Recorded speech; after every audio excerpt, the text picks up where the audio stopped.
नमस्कार मित्रांनो, आज मी तुमच्यासाठी खूप मस्त आणि मजेदार गोष्ट घेऊन आलेलो आहे. गोष्टीचं नाव आहे टोपीवाला आणि माकड. तर मित्रांनो, गोष्ट चालू करत आहे. एक टोपीवाला होता. तो रोज टोप्या विकायला शेजारच्या गावात जात असे.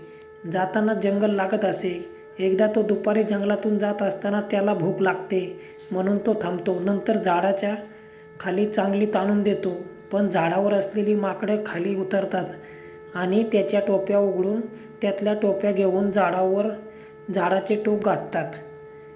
थोड्या वेळाने त्या टोपीवाल्याला जाग येते तेव्हा तर काय, पेटीतल्या सगळ्या टोप्या गायब.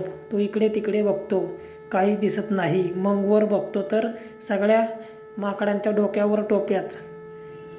तो काळजीत पडतो. काय करावे हे त्याला सुचत नाही.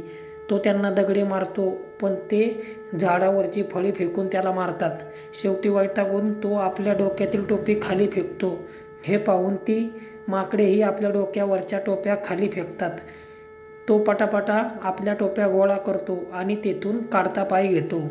तर या गोष्टीचं मित्रांनो तात्पर्य असं आहे की शक्तीपेक्षा कधीही युक्ती श्रेष्ठ.